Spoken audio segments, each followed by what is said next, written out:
Hindi naman sa regular customer ng bar na to, sir. Sagot na manager ng sing-along bar kung saan nakita ni Manuel si Jesusa. Ganun ba? Malungkot na reaksyon ni Manuel. Sige, thanks anyway. You're welcome, sir, pero hayaan nyo kapag napansin ko siya rito, sasabihin kong hinahanap nyo siya. Thanks again. Pinilit niyang ngumiti. Noong isang araw pa siyang walang kapaguran naghahanap. Kahit para siya naghahanap ng karayom sa gitna ng makapal na dayami sa paghanap kay Jesusa, wala siyang balak sumuko. Mababaliw siya kapag hindi niya natagpuan ng dalaga. But where will I find her? Bukas ang kasal niya sa rodel na iyon. Habang nagdadrive siya, tumunog ang cellphone niya. Manuel, this is Nadine. Hindi ba't kayo nang punta natin sa Villa Cristal para i-check ang ibang details sa kasal natin? Kasal natin? Parang sasabog ang ulo ng binata na marinig ang mga katagang iyon. Muntik na niyang makalimutang ikakasal din nga pala siya kay Nadine. Ngunit pagkatapos na makilala si Jesusa, lalo na wala ang interes niyang pakasalan ito. Hello? Untag na nasa kabilang linya. Yes, Nadine? I-postpone muna natin ang pagpunta sa Villa Cristal Island. Iritado niyang sagot. But why? Prepared na kami ni Mommy kahapon pa pati ng designer na mag-aayos ng pavilion para sa ceremony. We might run out of time. We only have 3 weeks before the wedding, Nadine. Please, may problema lang ako sa opisina, okay? Kung gusto mo, kayo na lang ng Mommy mong punta sa isla. May problema ka sa opisina? Eh wala ka naman dun. Tumawag ako ron, maghapon kalawara dun. Kanina naman naka-off ang cellphone mo. Nahampas ni Manuel ang manibela sa naramdamang dito. Mamaya na tayo mag-usap, okay? I'm driving. Halos bulyawan na niya ito. Tinapos na niyang pakikipag-usap dito.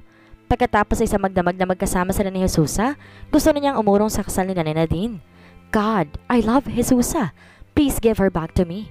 You look weary, Manuel. Problem? Concern na tanong sa kanya ni Kiel, ang eldest brother niya. 6 years ang tanda nito sa kanya.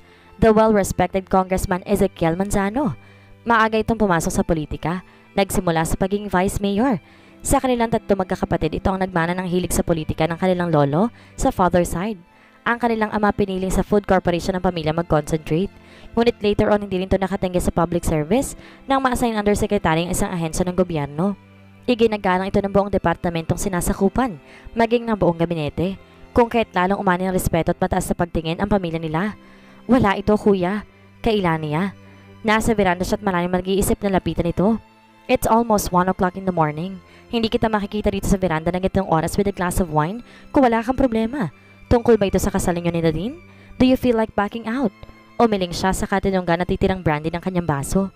Naiintindihan naman kita. Bro, wika pa nito habang nakapatong isang kamay sa balikat niya. Mahirap magpakasal sa isang babaeng hindi mo mahal, pero saludo ako sa prinsipyo mo at sa pagiging warang father-to-be mo. Wala na sanang problema, kuya. Willing akong pakasalan si Nadine. In fact, I welcome the possibility na pwede maging magandang marriage namin kahit hindi ko siya mahal. But everything changed since I met this woman the other night. At ang babaeng yun ang dahilan kung bakit nandito ka sa veranda at umiinom? Hindi ko siya makalimutan, kuya. I love her. God, sa kanya ko lang naramdaman to. You've just met her the other night and you're telling me that you love her? Malungkot at tumango siya. Are you serious, Manuel? Yeah. After we made love the other night, hindi na siya naalis sa isip ko. Pero wala na siya pagising ko. Manuel, gusto mo ba siyang seseryosohin? Malay mo isa siyang pick-up girl na may expertise ng sa kama, kaya hindi mo siya nakakalimutan. No, kuya. Hindi ganun. In fact, she was a virgin when I took her. Ako ang lalaking pinagbigyan ng sarili niya, and she gave in to me willingly. You know what? Dahil ikakasal siya sa isang lalaking hindi niya mahal. Ikakasal na siya bukas. Ikakasal? Maang na ulit ito. Bakit sumama pa siya sa'yo kung ikakasal na pala siya sa bukas? Dahil hindi niya mahal ang lalaking yon at ayaw niyang ibigay ang virginity niya ron. Forget her, Manuel. Magugulo lang ang buhay mo. Total nag-decide ka ng harapin ang responsibilidad mo kay Nadine at sa magiging anak mo. At tulad ng pinangako ko sa iyo, a cruise to the Caribbean ang wedding gift ko sa inyo. Alam kong hindi ka mahirapang mahalin si Nadine. She is pretty at galing sa isang mayaman at respetadong pamilya. Siya ang nababagay sa iyo. But I love Jesusa. Siya ang gusto kong pakasalan. Pero saan mo siya hanapin? Besides, ikakasal na rin pala siya. It would only mean trouble and more complications. Mariing payo ni Kiel sa kanya. Stop thinking of her. Baka init lang ng katawan yan. Mauna na ako matulog sa'yo. Hectic pang schedule ko bukas. May session sa umaga. May dadalhan pa akong kasal in the afternoon. Iniwan na siya nito. He respected his brother so much. He looked up to him. Ngunit hindi niya matanggap ang advice ito. Hindi na ganoon kadaling kalimutan si Jesusa. Naku, Day, stop crying na. Masisirang makeup mo. Paalala ni Vanessa, ang gay na nag-a-apply ng makeup ni Jesusa. 2 oras na lamang at kakasal na siya kay Rodel at baka wala na makakapigil doon. But here she was. Hindi katulad ng ibang bride na excited. In fact, walang patid ang pag-iyak niya mula pa noong nagdaang gabi. Tahimik siyang umiiyak habang inaayos ng dalawang expert beauticians ang buhok niya at makeup niya. Kahit anong pigil niyang wag umiyak, hindi niya magawa. Pakiramdam niya nakadili na siya sa death row. At ang higit na nagpapahirap sa kalooban niya ay ang alaala ni Manuel. God, she loved him. Malaking bahagi ng pagkatao niya natangay nito at tumutol sa pagpapakasal niya kay Rodel. Ito na ang sinisigaw ng puso't isip niya. Mabuti pang hindi na kami magkakilala para hindi kami lalo naghihirap ng ganito ang kalooban ko. Pinahid na naman niya ng tissue paper ang pisnging nabasa ng luha.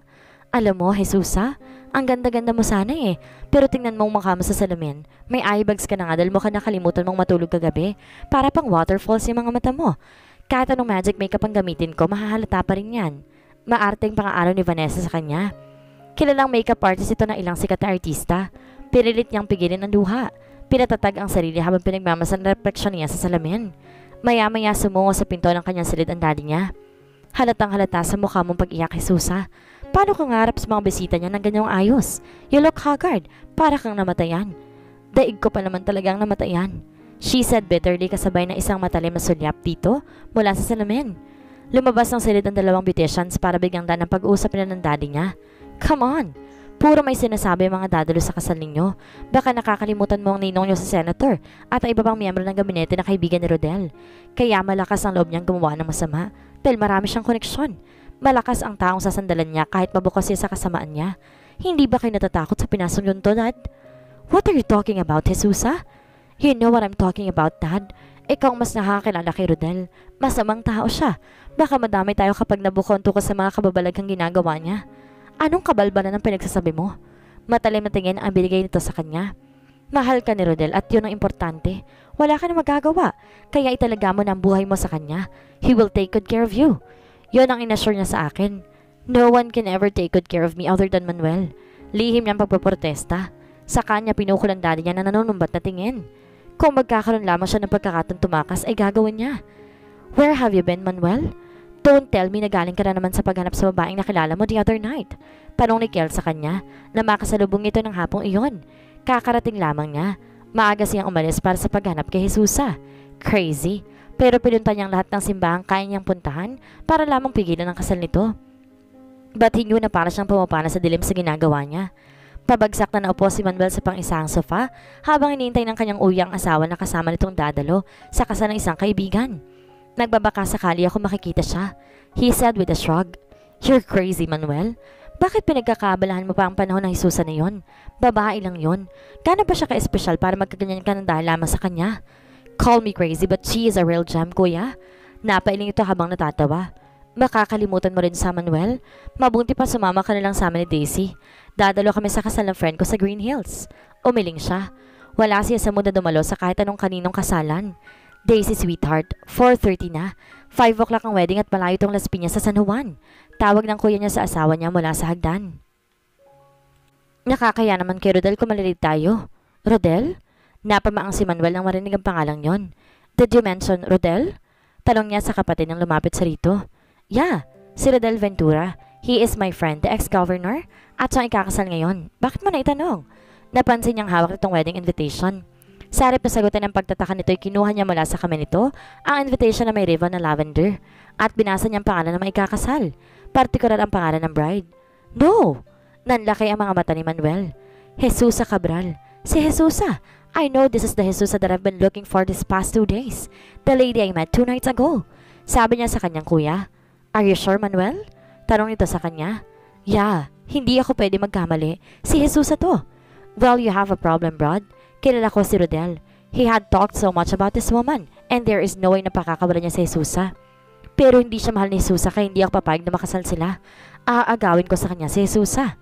You're looking for trouble, Manuel. Ngayong alam ko na kung sinong pakakasal ng babaeng tinutukoy mo, lalo kung may dahilan para payuhan kang kalimutan mo ng Jesusa na yon. Hindi mo kilala si Rodel Ventura.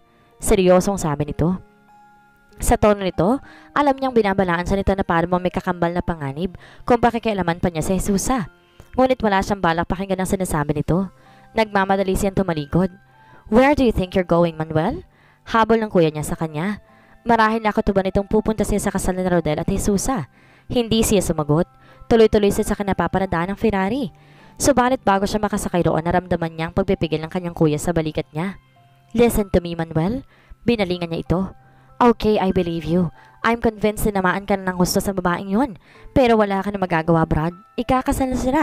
Kaya mo bang pumunta ng simbahan para pigilan ng kasal? Hindi lamang eskandalo ang haharapin mo, kundi gulo pa. I will give her up kung alam kong mahal niya si Rodel. Pero nag-decide na siyang pakasal kay Rodel. Kung ayaw niya, dapat noon pa siya umatras. Nalaglag ang mga balikat ni Manuel sa narinig. Maya-may lumabas na ng bahay ang hipag niya na si Daisy. Shall we go, hon? Ngunit natigilan nito na makalapit sa kanila. Marahil napansin itong pareho silang seryoso. Wait, may problema ba kayo magkapatid? Wala, han. Sagot dito ng kuya niya. Pagkuha ng isang makahulugang tingin ang iniwan nito sa kanya bago tumalikod at inakbayan ng asawa. Let's go, we're late. Naiwan si Manuel na nagtatagi sa mga bagang. Naiintindihan niya ang payo ng kanyang kuya sa kanya. Alam niyang nag-aalala lamang ito sa maaaring mangyari sa kanya, ngunit nagpo-protest ang kalooban niya. Halos 2 araw niyang hinanap si Jesus para maagaw ito mula kay Rodel. Now that hindi ko saan ito makikita, hindi siya uupo na lang at pababayaang makasal ito sa ibang lalaki. Bahala na ako anong gulong lilikain niya, basta't hindi siya papayag na makasal si Jesus kay Rodel. Halos palipa rin ni Manuel ang kanyang Ferrari sa kabaan ng EDSA. Nang matraffic siya, naghanap siya ng ibang madaraanan. Ngunit parang ayaw makisama ng pagkakataon dahil kahit saan siya magbuntay, traffic ang humaharang sa kanya. 5 o'clock ang kasal. I have to be there before 5. Panay ang tingin niya sa suot niyang Rolex watch. Panay rin ang busina niya sa mga sinusundang sasakyan. Pero ano magagawa niya kung talagang hindi makakausad ang mga nasa unahan dahil sa mabigat na traffic? Kung alam ko lang kung saan manggagaling si Jesusa, aabangan ko na siya taharangin. Saka ko siya itatakas. 10 minutes before 5 o'clock. Hindi pa rin umuusad ang mga sasakyan. Shit! Nasuntok ni Manuel ang manibela. Saka padabog na isinandal ang likod sa backrest. Gusto niyang manlumo. Alam niyang mahuhuli na siya. Wala na siyang magagawa para pigilan pa ang kasal ni Jesusa. Sa wakas, umiso din ang mga sasakyan sa unahan niya at nakarating siya ng San Cuatro de San Jose kung saan gaganapin ang kasal ni Jesusa at Rodel. Nagmamadali siya mababa ng Ferrari at hango sa tinungong simbahan. Halos mapuno ang parking lot sa dami ng mga sasakyan nakaparada doon. Sa gilid ng simbahan siya nagtuloy. Alam niyang late na siya but he was hoping against hope na nadali ang ceremony. Ngunit mukhang huli na nga siya. Sa tingin niya kanina pa nagsimula ang wedding ceremony. Nagbibigay na ng homily ang pari at nasarap na ng altar si Jesus at Rodel. Gusto niyang iumpog ang kanyang ulo sa pader ng simbahan. Naghanap siya ng mapapwestuhan kung saan niya matatanaw si Jesusa. Nang makita siya, pinilit niyang tanawin ito. Hindi niya gaanong makita ang mukha nito.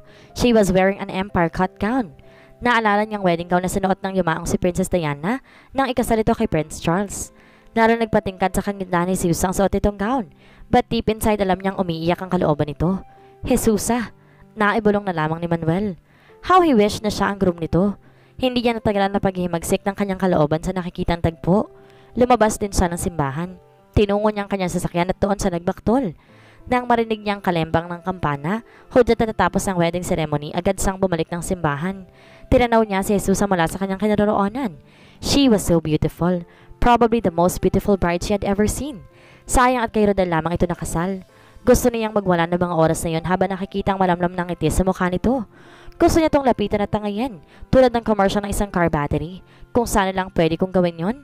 Nang hindi sinasadyang makita niyang nakatalaw sa kanya si Kiel, isang warning look ang nakita niya sa mga mata nito. Hindi siya ilalagay sa kayang sitwasyon ng kapatid na respetadong mambatas. Nilapitan sa nito. Don't make a scene here, Manuel. Bulong nito sa kanya. Okay, I will behave. Pero gusto ko sumama sa reception. What for? May pagtutol na tanong nito. Gusto ko lang makita at makausap si Jesus for the last time. Kung alam mo lang how it hurts me. In the first place, hindi ka na nga dapat nagpunta pa rito. Bakit sinasaktan mo pang sarili mo? Just for the last time. Get niya. Alright. Tumatangong sabi ng kapatid. Napuno na naglalaki ang personalidad sa politika ang reception ng kasal ni Rodel at Jesusa. Nanatili lamang si Manuel sa mesa kasama sina Kiel at Daisy. Sa paglilimot ng mga bagong kasal sa mga mesa ng mga well-wishers, hindi na siya nakaiwas na makita ni Jesusa. Kitang-kita niya kung paano ito nagkayalgal sa mukha niya nang makita siya. Habang kinakausap ni Rodel ang kanyang kuya at isa pang miyembro ng gabinete na kasama nila sa mesa, inilahad niya ang kamay kay Jesusa. At dahil shock pa rin siguro ito, hindi nito kaagad tinanggap ang kamay niya. Manuel, usal nito, hindi inaalis ang titig sa kanya. Best wishes, nakangiting bati niya rito. Nawala ang kulay sa mukha nito. Nanlamig ang kamay nito nang tumayo siya para hagan ito sa pisngi. Matagal pang nag-usap ang kanilang mga mata. Napansin niyang parang gustong sumungaw ng luha sa mga mata nito. I just came here to greet you. Nagkatong kaibigan pala ni Rodel ang brother ko. Ngunit hindi niya magawang tawagin ng kanyang pinsan, ng kanyang kuya dahil kausap ito ni Rodel. Hindi rin niya gustong mapansin ni Rodel kung parang nawala sa sarili si Jesusa pagkakita sa kanya. Hindi na nakasagot si Jesusa. Pagkaway binawin nito ang kamay mula sa pagkakahawak niya at may ibinulong kay Rodel. Hindi niya inaalis ang tingin kay Jesusa. Kaya nakita niya nang kumalas ito mula sa braso ni Rodel at tahakin ng way patungo sa restroom. Nabahala si Manuel. Mahal nga niya ako. Hindi ganun na maging reaksyon niya if she doesn't love me. Hindi siya nakatiis na hindi kumilos. Sinamantala niyang abalang lahat sa pagkain at sa pagkukwentuhan. Si Rodel abala sa pag-iestima ng mga bisita. Sinundan siya ni Jesus sa restroom. Naghintay siya sa labas niyon. Hindi naman siya nainip dahil agad na itong lumabas. Manuel, what are you doing here? Maang nitong tanong na makita siya. I wanted to talk to you. Baka may makakita sa atin. Jesusa, stop this foolishness. Sumama ka sa akin. Are you crazy? Kasal na kami ni Rodel. Hinawakan ito sa kamay ngunit umiwas ito. Pati mga mata nito ay mailap. Parang ayaw salubungin ng mga tingin niya.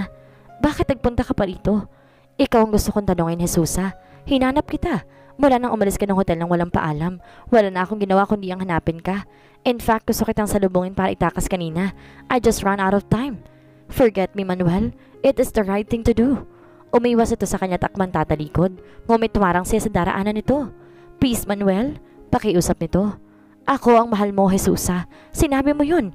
At maniniwala lamang ako if you'll come with me. Itatakas kita. You're crazy, Manuel. Yes, I am because I love you, Jesusa. Bago ito maling makaiwas, kinabig niya ito. He held her face while he claimed her lips passionately. Dama ni Manuel ang panginig ng mga labi nito, ngunit dama rin niya ang pagtugon nito. But when he was about to explore the sweetness of her mouth, with his tongue itinulak siya nito. At nang makita niya mga luha sa sulok ng mga mata nito, nauunawaan niyang nararamdaman nito. Binitiwan na ni Manuel ang kamay nito. Wala sinagawa kundi ang kuyumin ng kamao at suntukin ang tiled wall. Nasundan na lamang niyang tingin ni Jesusa na bumalik na sa reception hall. Kanina ka pang malungkot, Jesusa.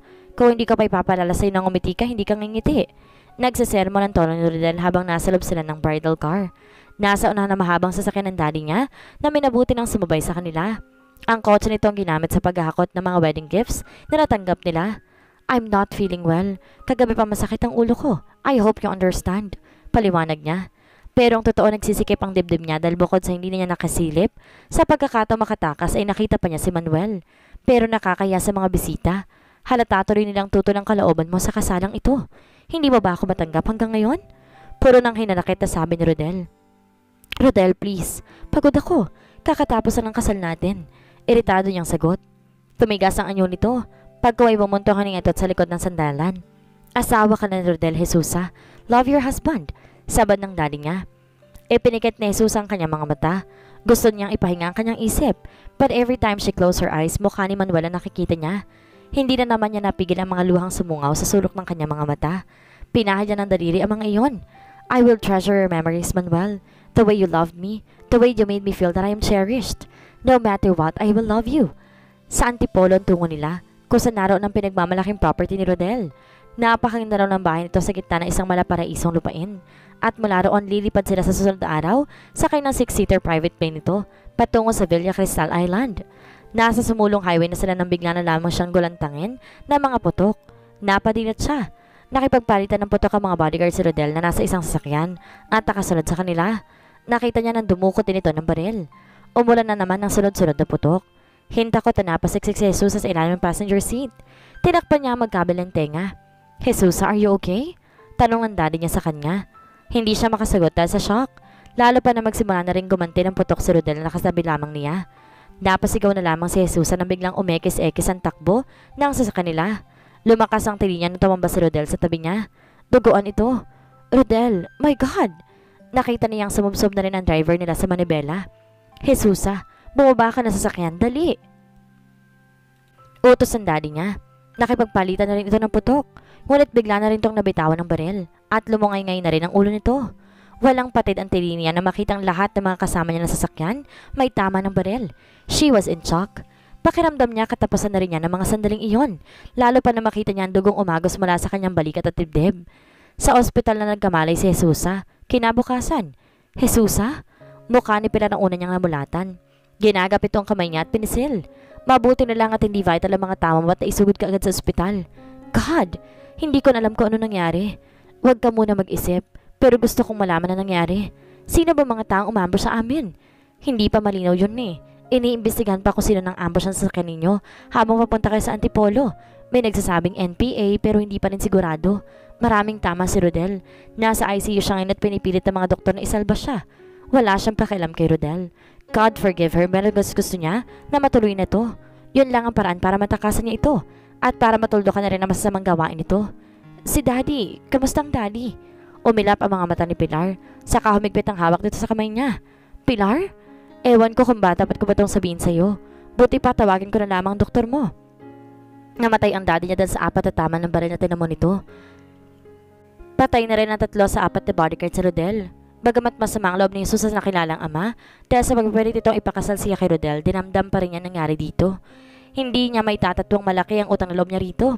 Sabi na nga ba, hindi magbubunga na maganda ang pakikipaglapit ito kay Rodel. Hanggang sa ilibing ang Daddy niya, hindi niya ito naisilip man lamang.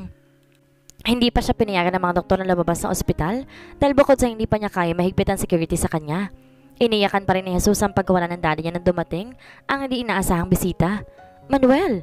Sapat ang aliwala sa mukha nito, ang killer smile sa mga labi nito at ang dala nitong mga bulaklak para gumaan ang bigat sa kalooban niya. Agad sa nitong niyakap na makalapit ito sa kama niya. Hindi niya pinigil ang sariling yakapin din to. Sa mga bisig pa lamang nito siya nakakasumpong na ganong comfort at kapayapaan ng kalooban. Si Daddy! Wala na si Daddy. Ibinuhos ni Jesus sa dibdib nito ang kanyang pagdadalamhati. Inalo siya nito. Masuyo nitong hinagod ang kanyang likod at tinalikan ang kanyang buhok. Napanood ko sa news sa TV ang nangyari. Dapat nung isang araw pa ako dito pero mahigpit ang security mo. I was so worried about you. Mabuti pa nga natuluyan na lang ako eh. Parang batang sabi niya. Stop talking like that. I thank God that you're alive. Nabuhay ka para sa akin. Pero buhay din si Rodel. Sinabi ng doktor niya kanina na nakalampas siya sa critical condition. Hindi pa rin ako makakatakas sa kanya, Manuel. I'll think of another way para makawala ka kay Rodel. Kung kailangan itakas kita rito sa ospital, gagawin ko. Napatitig si Jesus sa mukha nito. How she loved those expressive eyes and brows, and those kissable lips. Kung maaari nga lamang na wag na siyang kumalas sa pagkakayakap nito. Paanong kasal mo kay Nadine? Tanong ni Jesus sa rito ng saglit na magkahiwalay ang kanilang mga katawan. She will understand. My family and her family will understand. Paano kung di kanya bigyan ng karapatan sa maging anak nyo? It's up to her. Basta, hindi ko tatalikuran ang responsibilidad ko sa bata. Besides, bibigyan mo rin ako ng anak, hindi ba? Inilapat niya ang kanyang hintuturo sa mga labi nito para pigilan ang mga sasabihin pa nito. I love you, Jesusa. Dadalhin kita sa Villa Cristal at kahit anong gawin ni Rodel, hindi kita ibibigay sa kanya. Sira ka ba? There's no way na matatakasan natin si Rodel. Bago pa siya makaiwas na ikulong na nito ang mukha niya sa dalawang palad nito and kissed her passionately, possessively as if he owns her, na para bang hindi siya kasal kay Rodel. Ayaw sana niyang tugunin ang halik nito but she was hungry for his kisses too. At wala siyang ibang lalaking gustong umangkin sa mga labi niya kung hindi si Manuel. She opened her mouth para malayang i-welcome ang mga labi nito. Napaungol si Jesus dahil sa pleasure na iniluluhod at tinudulot ng mga halik nito.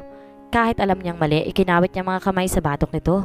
Bahagya siyang lumiyado pang idikit ang katawan niya sa katawan nito. She wanted to feel the warmth of his body again. Hindi pa sana niya itutulak si Manuel kung hindi niya napansin ang pagbukas ng pinto ng private suite na kinaroroonan niya at sumangawang nurse. Excuse me. Namumula sa hiyang pagngin ito ng dispensa. Pero may ilang pulis na gusto makipag-usap sa iyo, Miss Cabral. Napatingin si Jesus kay Manuel. Siguro mga investigador yan na gusto makakuha ng ilang information sa nangyaring ambush sa inyo. Paliwanag dito sa kanya na parang pinapahiwatig na wala siyang dapat ikatakot. Sige nurse, please let them in. Utos niya rito. Hindi nagtagal 3 otoridad ang pumasok. Good afternoon, Mrs. Ventura. Bati namang ito sa kanya. Mrs. Ventura? Nireject ng pagkatao niyang pangalang yon. Nagpakilala sa kanya ang pinaka-leader ng grupo. Pagkatapos pinakalala rin ito ang mga kasama. Ikaw pa lamang ang pwedeng kausapin ng mga survivors sa nangyaring ambush. Kaya ikaw lang makukuha namin ng impormasyon tungkol sa tunay na nangyari. Pahayag ng pinaka-leader. Nakita mo ba kung sino mga tumambang sa inyo? Kung saan sila nanggaling at kung may nakilala ka ba sa kanila? May kaaway ba si ex-Governor Ventura na posibleng gumawa nito sa kanya? O sisa ng isa pang polis? Kaaway? Bigla niyang alala ang booklet at disket na nakuha niya sa loob ng bathroom ng daddy niya. Kung pinuno ng isang sindikato si Rodel, malamang na marami magka-interes sa buhay nito. Mga NPAs na nagkokondena sa mga salot ng lipunan o kaya taong nasasagataan ng sindikato nito. O posible ring mga kaaway ni Rodel. May kumislap na ideya sa isip ni Jesusa. Kung totoo nga ang kutob niyang sangkop sa underworld activities ng grupo ni Rodel at tungkol sa lim ng sindikatong nilalaman ng booklet at disket, magagamit niya mga yun para makawala na siya mula rito. Magawa kaya ni Jesus ang matakasan ng asawa?